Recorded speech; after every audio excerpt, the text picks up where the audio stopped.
Olá, eu sou Eutímio Carvalho e quero agradecer o carinho de estar aqui mais uma vez. Pescar em locais desertos e à noite pode ser preocupante, até porque alguns locais são assombrados.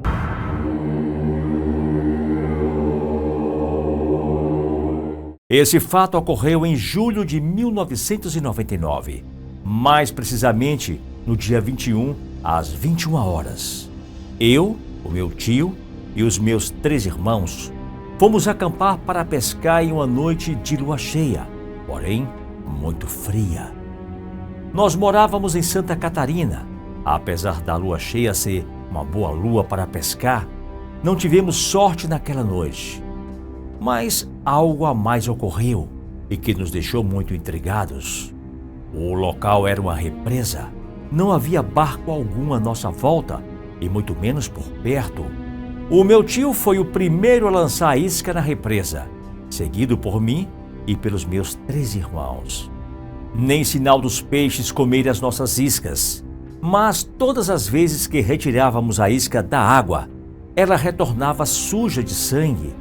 Em um primeiro momento, começamos a pensar na hipótese dos peixes estarem sendo machucados com a fina ponta dos anzóis.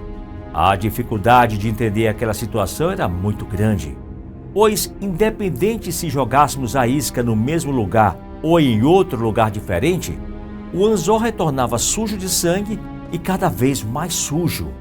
O pior é que não sentíamos as varinhas da pesca balançarem, até que uma certa hora, o meu tio, intrigado com a situação, resolveu checar mais de perto.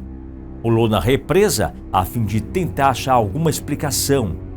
Ele mergulhou por diversas vezes e, quando saiu da água, estava com o corpo todo coberto de sangue. E todos nós ficamos extremamente assustados com aquela cena. Nesse momento, lançamos um balde com uma linha para recolher um pouco da água da represa, pois já suspeitávamos de que aquela água estivesse com esse tom avermelhado devido à poluição ou até mesmo devido a algum produto químico de uma possível empresa.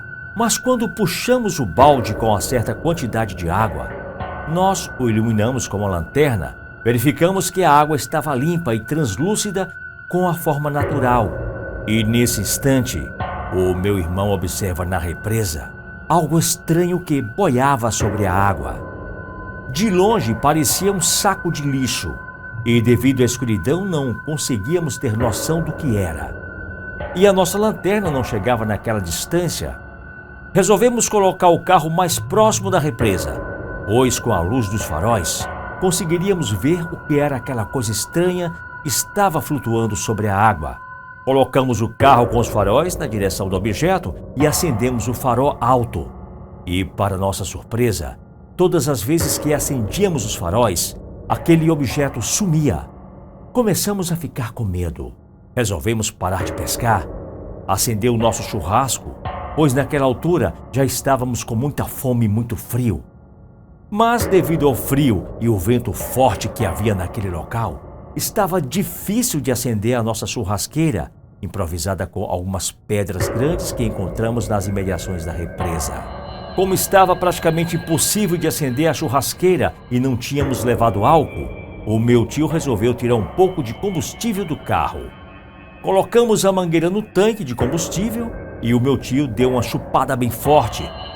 Baixou a mangueira dentro de uma garrafa, dessas garrafas PETs de 2 litros. Quando foi tampar a garrafa, pois já tinha o suficiente para fazermos fogo, ele olhou bem e, ao invés de gasolina dentro da garrafa, tinha 1,5 litros de puro sangue. Daí em diante, o medo tomou conta de nós. Fomos arrumar nossas coisas com muita pressa para irmos embora dali. Arrumamos tudo, entramos no carro e, quando meu tio foi dar a partida, o veículo não pegava. Começamos a imaginar que o carro estava com seu tanque tomado por sangue. A pescaria naquela altura já estava parecendo uma noite de terror. E o pior, com a lua cheia. Após alguns minutos de desespero e sem nenhum sentido, os faróis do carro se apagaram. Meu tio se aproxima novamente do veículo para dar a partida. Mas no momento em que o meu tio se aproxima do carro, ele ligou sozinho e nesse instante, uma criatura horrenda pulou no capô. Não conseguimos identificar se era uma pessoa ou um bicho. A criatura soltava um grito agudo e arranhava o capô do carro. Escutamos também fortes bater de asas, como se fossem pássaros, porém pássaros enormes. E aquela situação foram minutos de terror puro. Saímos e começamos a correr para longe daquele lugar, até voltarmos até uma estradinha que dava acesso a um local.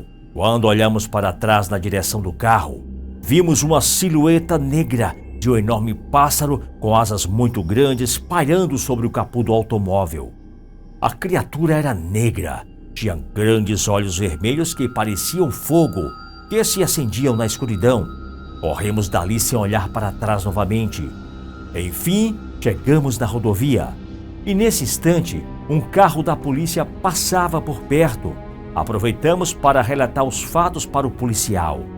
Desconfiado, ele disse que aquela região era um lugar extremamente mal assombrada e que poucas pessoas frequentavam aquele lugar, desde que um bicho estranho atacou uma família inteira que morava em uma casa perto daquela região, matando a todos.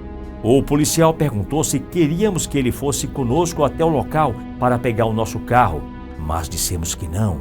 Afinal, também percebemos o medo estampado na cara daquele policial. E ele então nos ofereceu carona até em casa, e assim fomos.